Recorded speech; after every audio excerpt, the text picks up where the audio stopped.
परीक्षित बड़े हुए, बड़े सुचारू रूप से अपनी राजसत्ता को चला रहे थे। एक दिन उन्होंने देखा कि एक गाय जो रो रही है और उसका बछड़ा जिसके 3 पैर कटे हैं वह रेंग रहा है।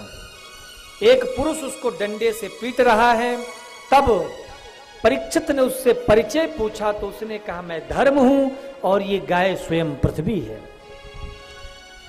गाय और धर्म की ये दशा देखकर पूछा, ये कौन कर रहा है, ये दुष्ट, ये कौन है? बोले, ये कली है। तब कली को पकड़ लिया परीक्षित ने। तो परीक्षित ने उसे 4 स्थान दिए, जिसका कल भी मैंने आपको थोड़ा सा जिक्र किया था। द्यूतम पानम स्त्रिय सूना यत्रा धर्मश्च चतुर्भिदा। जुआ में, शराब में, पर स्त्री में और हिंसा में, ये 4 जगह कली का वास होता है। अंत में 5वां एक स्थान स्वर्ण था, उस पर भी जगह दे दिया। परीक्षित जंगल शिकार खेलने गए, लौटते समय प्यास लगी तो एक ऋषि के आश्रम पहुंचे। जल नहीं मिला तो मरा हुआ सर्प गले में डाल दिया।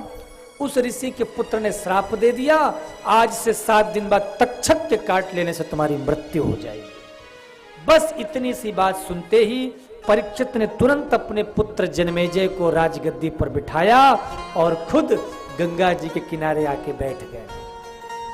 अब मरना है। कितने दिन बाद? कितने दिन बाद? 7 दिन बाद। बड़े बड़े संत वहां आ रहे हैं, पूछ रहे हैं क्या हो गया, क्या हो गया? परीक्षित ने कहा कुछ नहीं।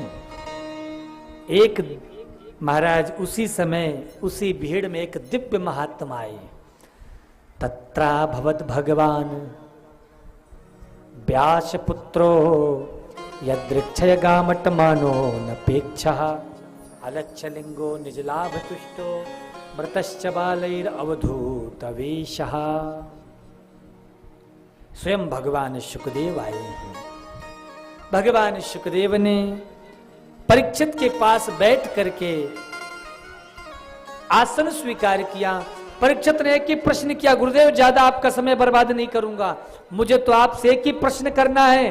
अतः पृच्छामि संसिद्धिम योगिनाम परमं गुरुम पुरुषस्य यत् कार्य म्रियमाणस्य सर्वथा।